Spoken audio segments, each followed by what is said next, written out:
Hola a todos. Quisiera darles un saludo muy especial en este día, eh, ya que estamos en una ocasión especial. Mi nombre es Francisco Andrade y te doy la bienvenida a este programa de Aleph a Omega, hashtag Toda la Escritura, edición especial de Navidad. Tal como lo oyeron, vamos a hacer un pequeño alto en el estudio de la palabra que llevamos habitualmente. Hemos estado estudiando el libro de Daniel, está muy emocionante, pero estamos en las fechas navideñas y nos pareció bien poder compartir el día de hoy un capítulo especial, eh, el capítulo N de Navidad, especial de Navidad, puesto que vamos a hablar el día de hoy justamente de lo que es la Navidad según lo que la Biblia define. A menudo entre los mismos cristianos ha habido ciertas polémicas respecto al tema de la Navidad, si los cristianos debiéramos guardar la Navidad, el sentido de la Navidad y varios otros temas que han causado división. Nosotros no queremos en este momento sumarnos un poco a esa polémica ni analizar los puntos de vista de uno o de otro bando, por así decirlo. Nosotros queremos abrir la palabra de Dios y dejar que la palabra de Dios nos cuente la maravillosa historia de la Navidad. Queda a cada uno de ustedes decidir qué significado tiene esta fecha para ti. La Biblia, como se van a dar cuenta, no detalla fechas. No habla del mes de diciembre, no habla del 25 de diciembre. Tampoco la Biblia habla sobre que esta vaya a ser una fecha conmemorativa. Hemos de conmemorar lo que ocurrió en esa fecha, pero no la fecha en sí. No vemos que en ningún momento se deje algún mandato, ni tengamos constancia de ningún cristiano que haya guardado la Navidad. Lo que no significa que nosotros no podamos conmemorar lo que sucedió en la Navidad y no debamos entender el significado de la providencia divina y cómo se gestó lo que es la Navidad, lo que es el nacimiento de Cristo. Recordemos que el vocablo Navidad viene del latín, de la misma palabra de donde viene natividad, que significa nacimiento, porque justamente es la fiesta del nacimiento del Señor Jesús. Ahora, vamos a ir a la Escritura, como hacemos nosotros habitualmente, y vamos a pedir que sea el Señor en su palabra el que nos enseñe qué hay detrás de esta Navidad. Y yo quisiera contarles algo. La Navidad se gestó muchísimo antes del año del nacimiento de Cristo. La Navidad se vino gestando desde el mismo inicio de la historia humana. Y es allí donde yo les quiero llevar al libro de Génesis, al capítulo 3 y el verso 15. Dice lo siguiente: y pondré enemistad entre ti y la mujer, y entre tu simiente y la simiente suya. Esta te herirá en la cabeza, y tú le herirás en el calcañar. Este es el texto en el cual el Señor se dirige a la serpiente que acababa de hacer pecar a Adán y a Eva y de separarlos de Dios. Y es en ese contexto que Dios se dirige a esta serpiente, pero no para tener una plática con la serpiente, sino para decretar que la serpiente iba finalmente a perder. Iba a haber enemistad entre la serpiente y la mujer, y entre la descendencia de la serpiente y la descendencia de la mujer. Pero luego decreta la gran enemistad que iba a haber entre la descendencia de la mujer, el descendiente de la mujer, y la serpiente misma, el diablo. Está hablando de la enemistad que habría entre el Hijo de Dios, el descendiente, Cristo Jesús, y Satanás. Cristo había de herir en la cabeza a la serpiente y la serpiente la iba a herir en el calcañar. Es decir, acá Génesis 3.15 es llamado por muchos teólogos el protoevangelio, es decir, la primera mención del evangelio en todas las Sagradas Escrituras, y nosotros concordamos con ello. Justamente es aquí donde se promete la venida del Hijo de Dios. No existe Navidad sin anuncio, sin planificación de la venida de Jesús a este mundo. Y eso ocurrió en el momento mismo en que el pecado entró al mundo. Y nosotros ya hemos hecho esto en capítulos anteriores. Los invitamos en nuestro canal de YouTube. Si ustedes no lo han podido ver, en nuestros primeros capítulos tuvimos capítulos especiales sobre las profecías y sobre las profecías mesiánicas, las profecías que anunciaban la venida de Jesús. Pero quisiéramos solamente mencionar 3 de ellas en este momento, porque son muy relativas a la Navidad misma, no solamente a la venida del Señor, digamos, en total, sino que específicamente a su nacimiento. Isaías capítulo 7, verso 14 dice lo siguiente: Por tanto, el Señor mismo os dará señal. He aquí que la Virgen concebirá y dará a luz un hijo, y llamará su nombre Emmanuel. Esta es una bella profecía en la cual se nos anuncia que el Señor iba a dar una señal, y la señal iba a ser que una mujer virgen iba a concebir y iba a dar a luz un hijo. Y su nombre iba a ser Emmanuel. El nombre Emmanuel es un nombre hebreo que significa Dios con nosotros. Es decir, el santo ser que iba a venir no iba a ser cualquier persona, no iba a ser un enviado o un profeta más, iba a ser Dios mismo, quien venía a morar con el ser humano, en forma de un hijo, de un niño. Cristo no iba simplemente a aparecer adulto, descendido del cielo, sino que iba a manifestarse como un hombre, y como un hombre lo hace, iba a nacer desde el vientre de su madre, como un pequeño, como un bebé. Isaías también, capítulo 9, verso 6, dice: Porque un niño nos es nacido, hijo nos es dado, y el principado sobre su hombro, y se llamará su nombre Admirable Consejero, Dios fuerte, Padre eterno, Príncipe de paz. Una de las profecías más lindas que anuncian la venida de Jesús, y se nos anuncia de que iba a nacer como un niño, nuevamente, no iba meramente a aparecer como un adulto, sino iba a dar un hijo. Pero en ese pequeño, en ese bebé, estaba sobre su hombro el principado. Esta es una expresión de que habla de que él era un soberano por derecho propio. Admirable, consejero, Dios fuerte, Padre eterno, príncipe de paz. La figura de nuestro Señor Jesús. Y la tercera profecía que les quiero mencionar antes de ir a los escritos de los evangelios que nos hablan de la Navidad propiamente tal, está en Miqueas, capítulo 5, verso 2. Que dice: Pero tú, Belén Efrata, pequeña para estar entre las familias de Judá, de ti me saldrá el que será Señor en Israel, y sus salidas son desde el principio, desde los días de la eternidad. Tuvimos ocasión de analizar junto con Josué este texto en uno de nuestros podcasts de Conversemos de las Escrituras.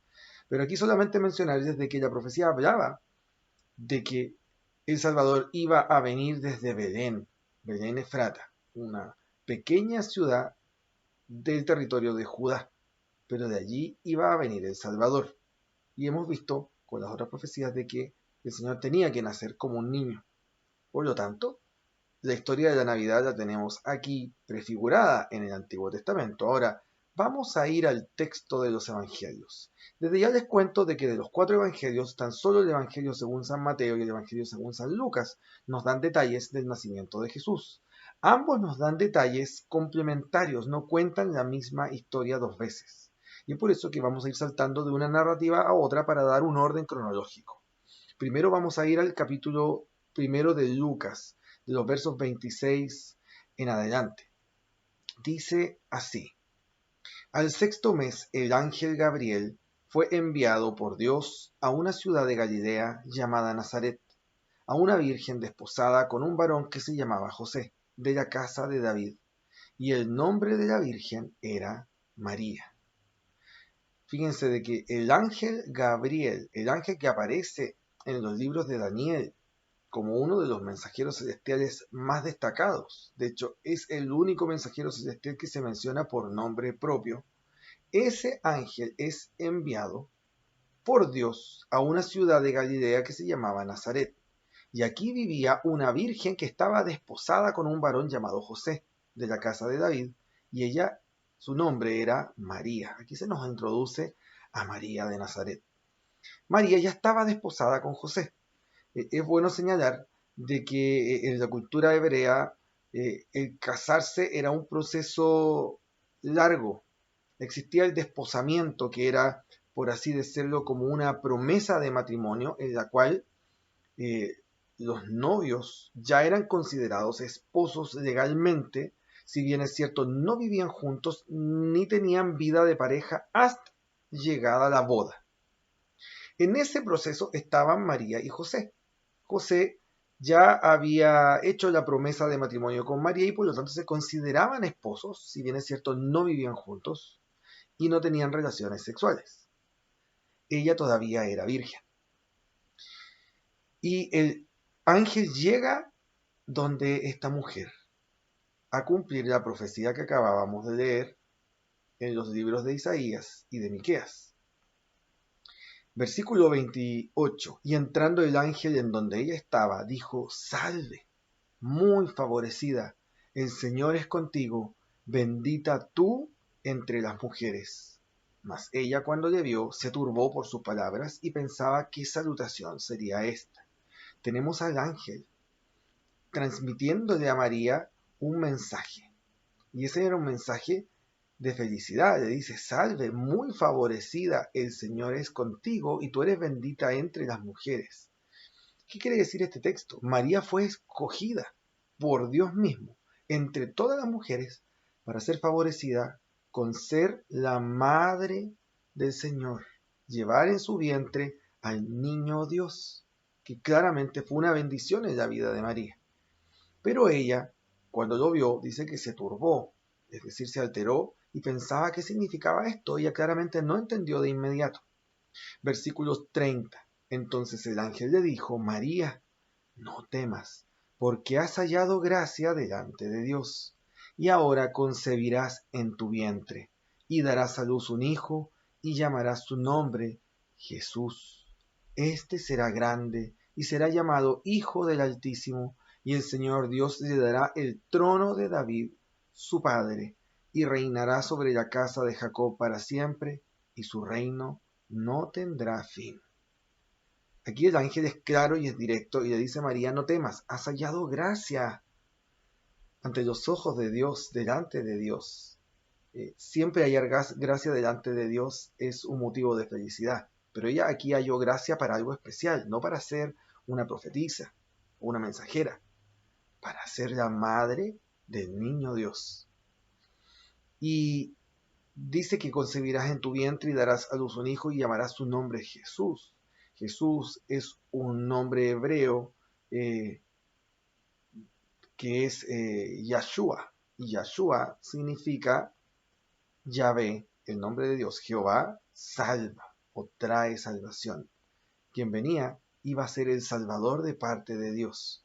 Y iba a ser grande, llamado Hijo del Altísimo, y Dios le iba a dar el trono de David su padre. Recuerden que cuando David estaba en vida, el Señor le prometió: nunca faltará de tu descendencia quien se siente en tu trono. Siempre iban a haber reyes del linaje de David. Y Jesús nació del linaje de David y es el Rey eterno por los siglos de los siglos. Es decir, la profecía de David se cumplió parcialmente en su descendencia terrenal, carnal, pero se cumplió finalmente en Cristo, quien por la carne era descendiente de David. Y reinará sobre la casa de Jacob para siempre, y su reino no tendrá fin. Esto es como leer las profecías de Daniel cuando hablan de ese reino que no tendría fin. Esto es muy importante porque el ángel le dijo claramente a María que quien iba a estar en su vientre, en su útero, era el Hijo de Dios. Y ese Hijo de Dios iba a reinar para siempre. Era el que iba a cambiar la historia de la humanidad. No le ocultó detalles. Verso 34. Entonces María dijo al ángel: ¿cómo será esto? Pues no conozco varón. María le dice: yo soy virgen. No, ¿cómo voy a quedar embarazada si no he tenido relación con ningún hombre? Y el ángel le responde, verso 35, el Espíritu Santo vendrá sobre ti, y el poder del Altísimo te cubrirá con su sombra, por lo cual también el santo ser que nacerá será llamado Hijo de Dios. Acá hay uno de los sucesos más maravillosos de toda la Biblia, y si ustedes esperan que yo les dé alguna explicación, van a tener que quedarse con las ganas, porque no hay cómo explicarlo, no hay varón que lo pueda explicar, mucho menos yo. Eh, el misterio de la encarnación. ¿Cómo logra María concebir sin haber tenido relaciones con un hombre? Eh, las mujeres logran quedar embarazadas cuando un óvulo de ellos se junta con un espermio del varón, espermio que les es donado en una relación sexual, que claramente María no había tenido. Pero aquí lo que se nos dice es que el hijo que venía iba a ser de una naturaleza diferente, no iba a requerir de una relación sexual. Quien venía era Dios, el Hijo de Dios, pero también era hombre. Su humanidad la recibe de parte de María, quien claramente es quien lo tiene, pero la divinidad viene directamente de Dios, el Espíritu Santo. Iba a venir sobre María, iba a cubrirla con su sombra, y el poder del Espíritu Santo iba a lograr que ella concibiera y quedara embarazada. Y por lo tanto, el santo ser que nacerá será llamado Hijo de Dios, el Padre de ese bebé. No iba a ser un padre humano desde el punto de vista biológico, sino que iba a ser Dios mismo. Sí tuvo un padre humano, y lo vamos a ver porque es importante la historia.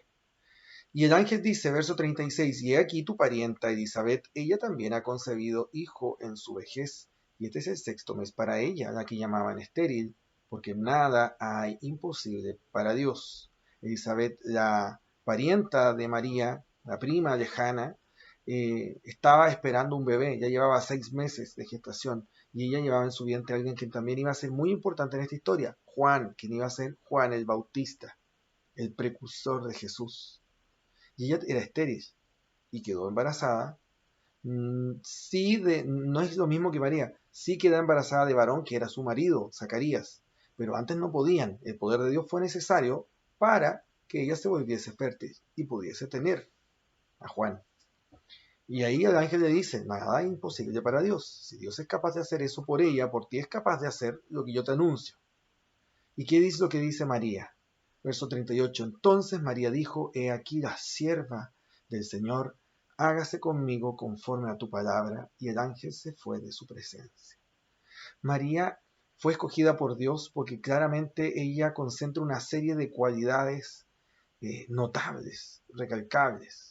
Probablemente una de las mejores mujeres de toda la historia. Por algo el Señor la eligió para ser la madre del Señor Jesús. Y ella acepta ser parte de este plan, con todas las implicaciones que iba a tener, con todas las complicaciones que iba a tener el que ella quedara embarazada sin haberse juntado todavía con su marido. Esto iba a tener una serie de repercusiones, pero ella fue adelante y aceptó porque era el plan de Dios y porque ella se declaraba la sierva del Señor. Ahora, ¿qué es lo que ocurre con el Padre? Y es aquí donde tenemos que saltar al otro evangelio, evangelio de Mateo, el capítulo 1, los versos 18 en adelante. Dice así, el nacimiento de Jesucristo fue así, estando desposada María, su madre, con José, según ya habíamos visto en los textos anteriores, antes que se juntasen se halló que había concebido del Espíritu Santo. La misma información, nos está contando lo que pasó después. José, su marido, como era justo y no quería infamarla, quiso dejarla secretamente.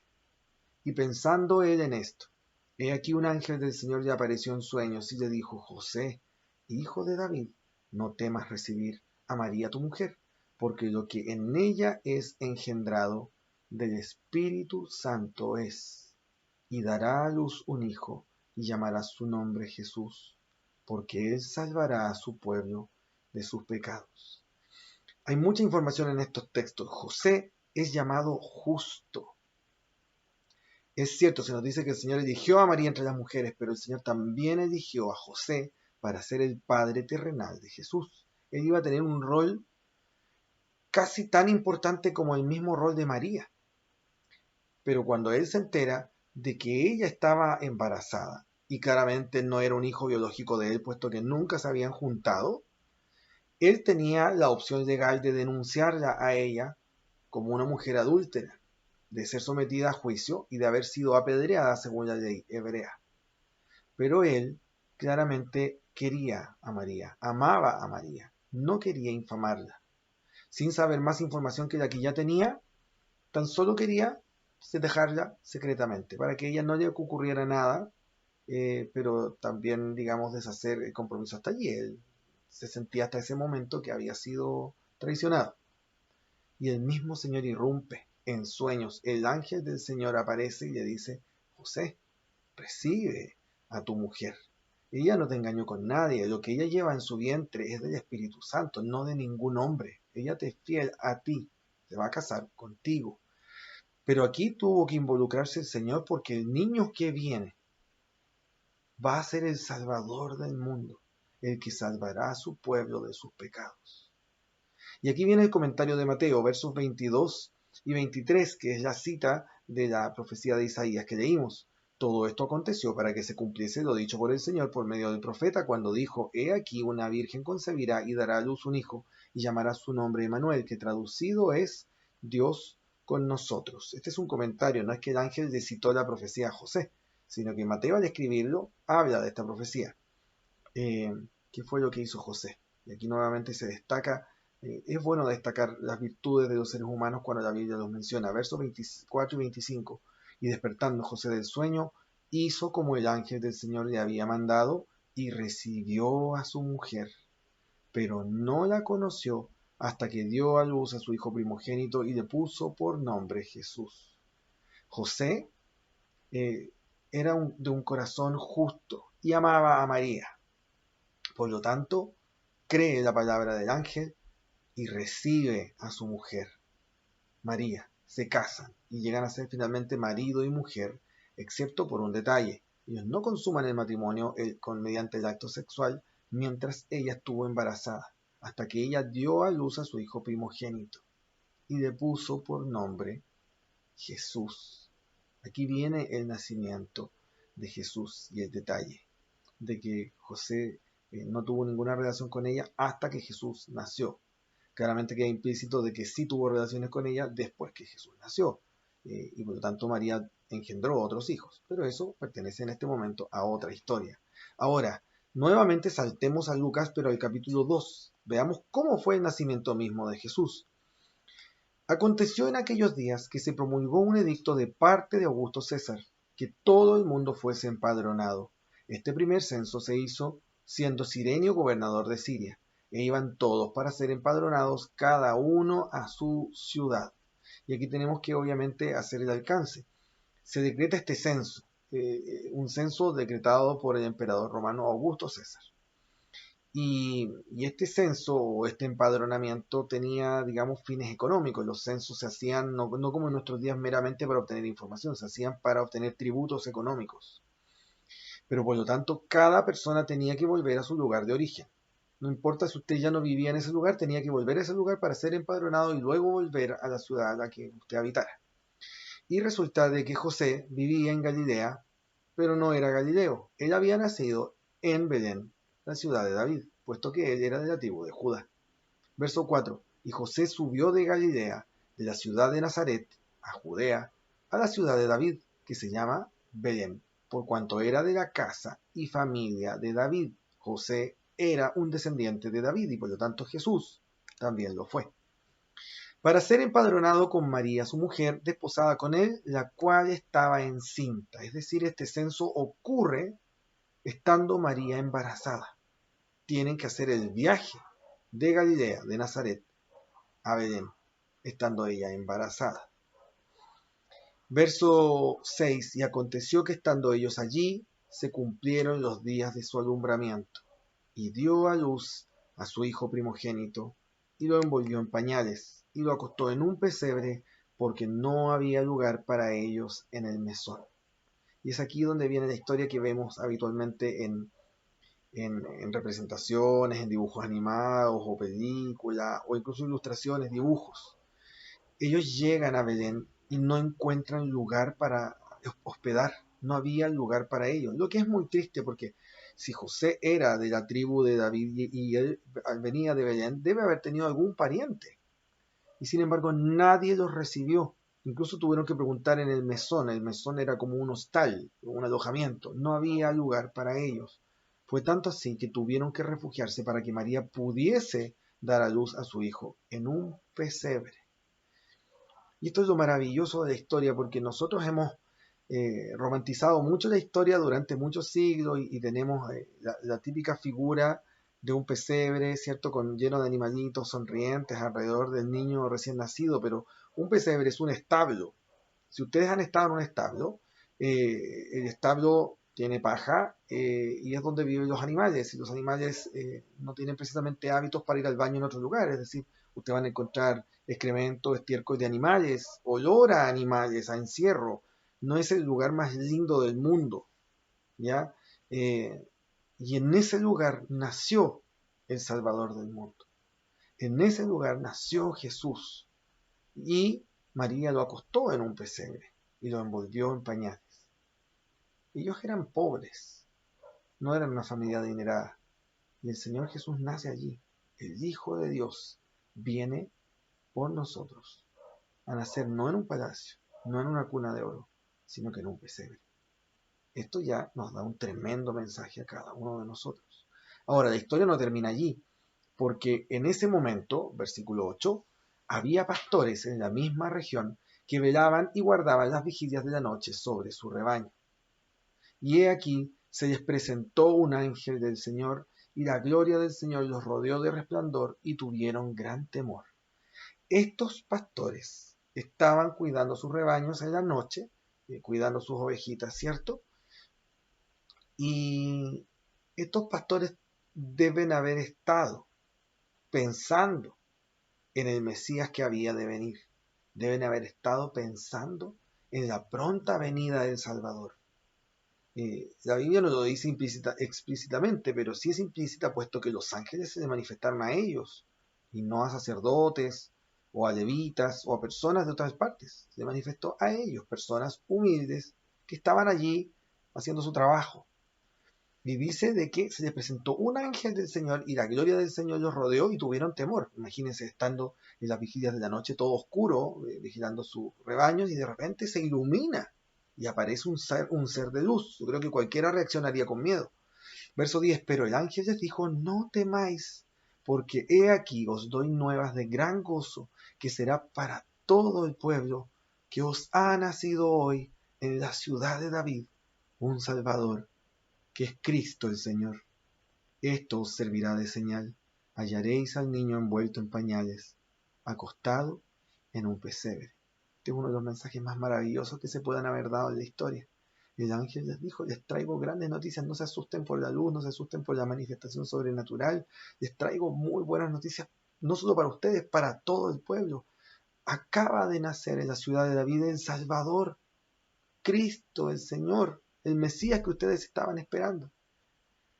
Pero no vino como un rey, no vino con pompa y con gloria, vino convertido en un bebé y está envuelto en pañales en un pesebre, humilde.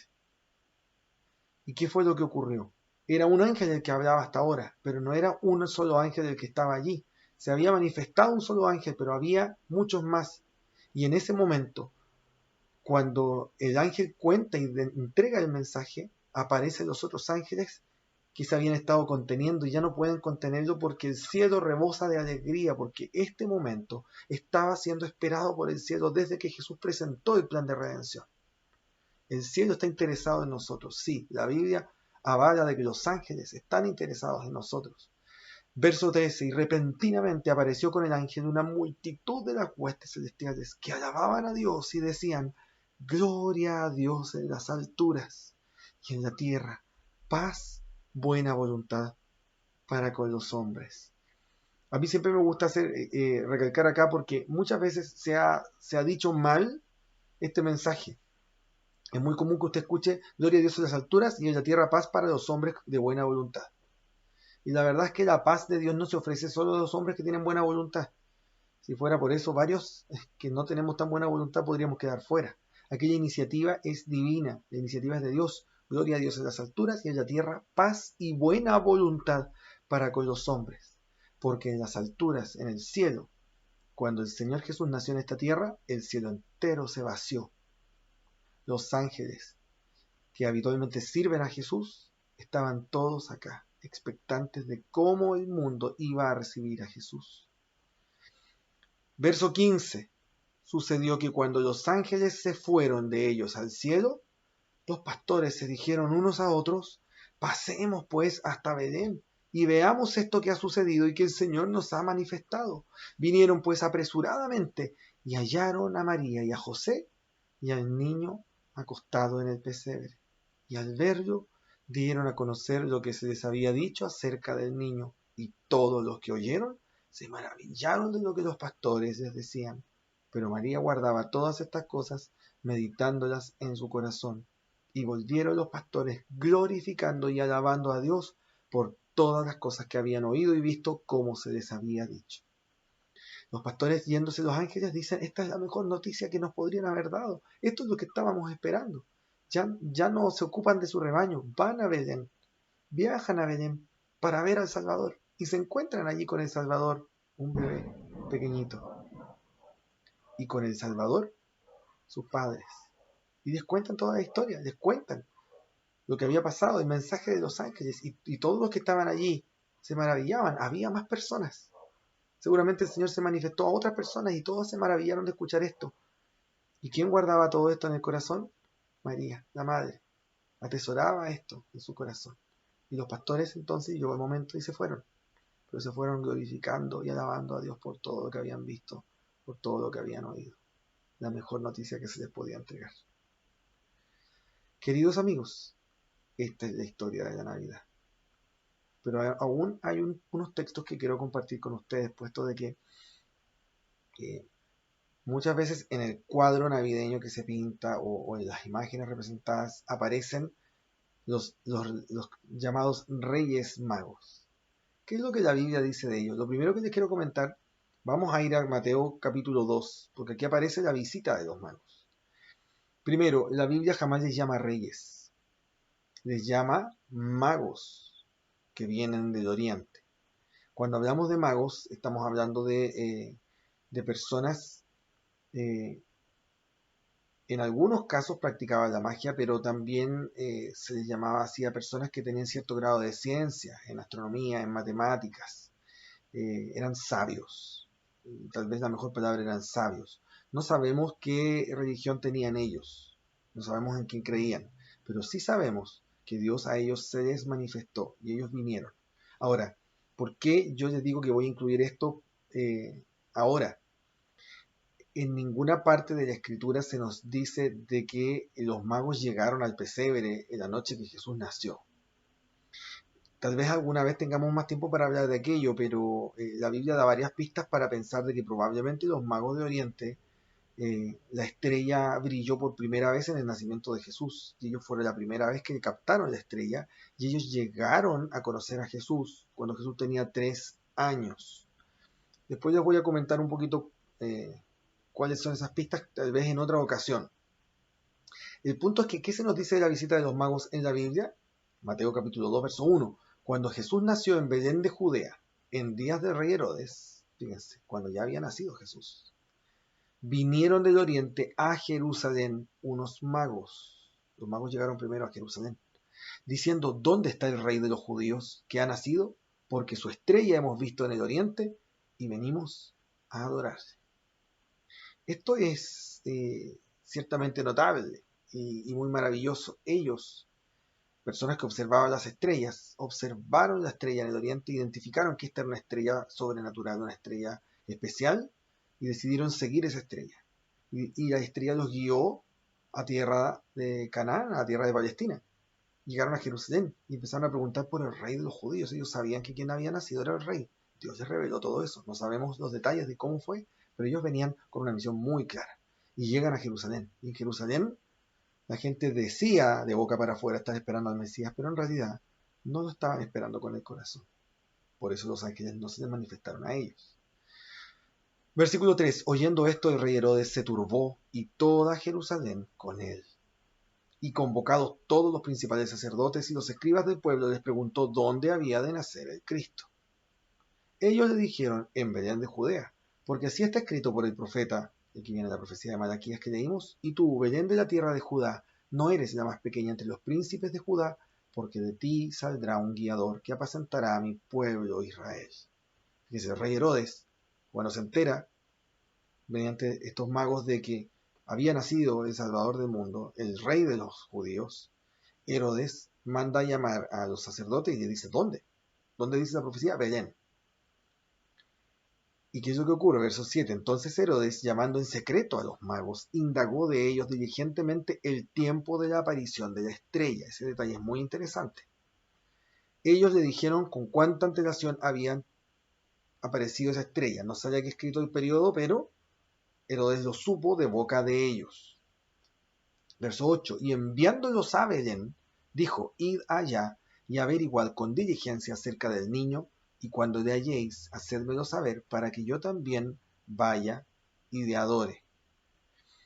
El rey Herodes era un hombre impío, era un hombre malvado. Él no quería precisamente ir a adorar a este nuevo niño. Lo que él quería era eliminar esa amenaza para su reino, porque él era el rey de Judea en ese momento. Y que le dijeran que había nacido el rey de los judíos, el Mesías, para él solamente era una amenaza para su poder. Él no estaba interesado en recibir al Hijo de Dios. Pero piensa, para que hago el viaje yo, mandemos a estos sabios a que encuentren al niño y después me avisen. Bajo una apariencia de piedad falsa, diciéndole para que yo también vaya y le adore. El punto es que Herodes se convierte en instrumento de Dios sin quererlo. ¿Por qué? Porque los envía donde tienen que ir. Verso 9. Ellos, habiendo oído al rey, se fueron.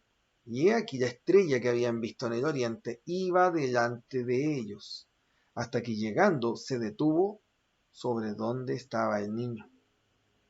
Y al ver la estrella se regocijaron con muy grande gozo.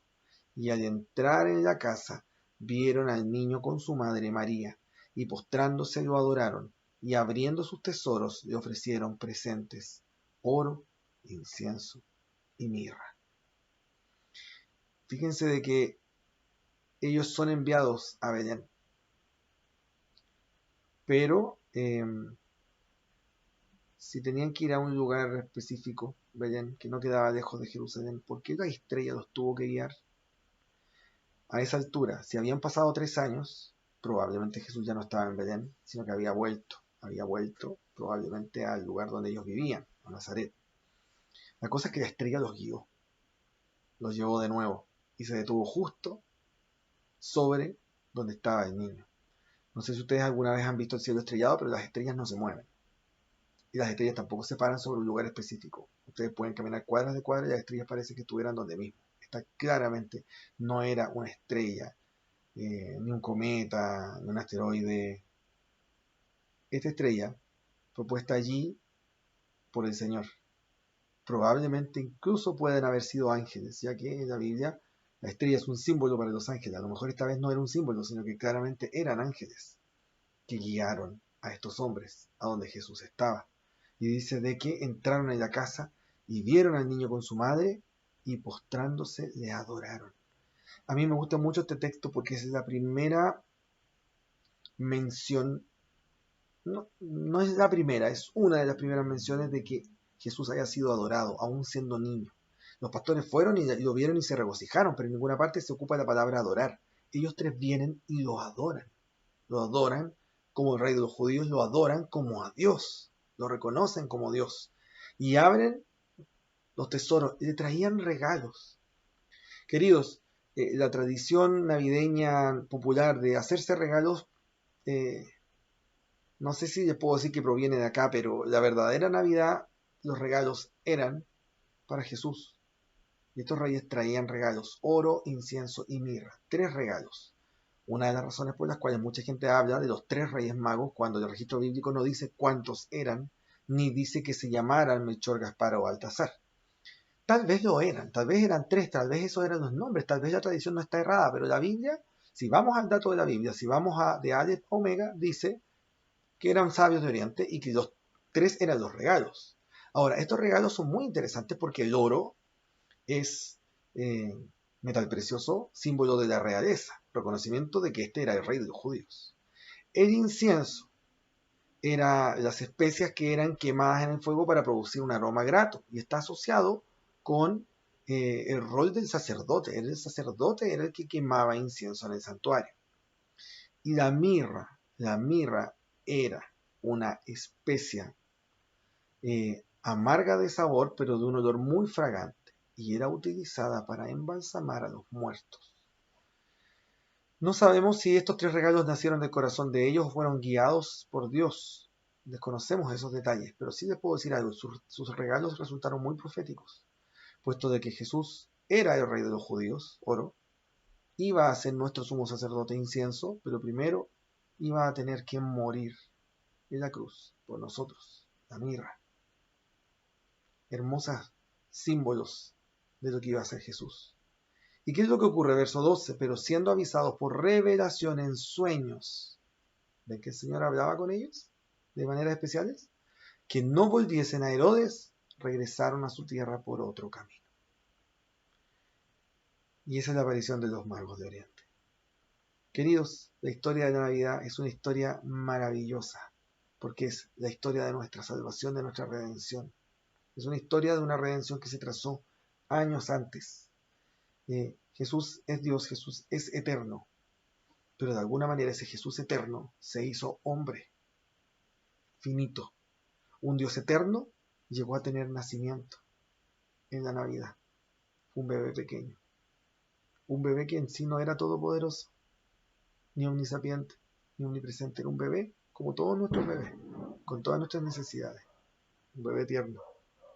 Dios fue un bebé, pero no se quedó como bebé, sino que ese bebé creció y se hizo el hombre Jesús, que murió en la cruz para salvarnos. La Navidad es inconclusa si no contamos el detalle de que Jesús vino a salvarnos, murió por nosotros en la cruz. Ahora está en los cielos y pronto ha de volver por segunda vez. Y cuando el Señor venga a buscarnos, todos los días van a ser Navidad. Solo quiero cerrar con un texto más. Un texto que Pablo menciona en Gálatas 4:4 y dice lo siguiente: cuando vino el cumplimiento del tiempo, Dios envió a su Hijo, nacido de mujer y nacido bajo la ley. La Navidad no fue un suceso improvisado por Dios, fue cuando vino el cumplimiento del tiempo. Los planes de Dios no conocen demora ni premura. Los planes de Dios se cumplen y en los planes de Dios está que Jesús pronto volverá. Queridos, acá en el Ministerio Antorcha Adventista les deseamos a todos que tengan una muy feliz Navidad. No importa el día preciso de la celebración. Todos los días podemos celebrar Navidad en tanto recordemos el enorme amor que tuvo Dios para entregarnos a su Hijo Jesucristo, a vivir, a nacer como un bebé pequeño, a volverse un hombre que fue a la cruz por nuestros pecados, que ascendió a los cielos, que ministra por nosotros y que pronto ha de volver a buscarnos. Que tengan una hermosa Navidad, que Dios les bendiga y nos encontraremos pronto retomando nuestro estudio del libro de Daniel, de Aleph a Omega, abriendo toda la escritura. Que Dios les bendiga a todos y tengan una hermosa Navidad.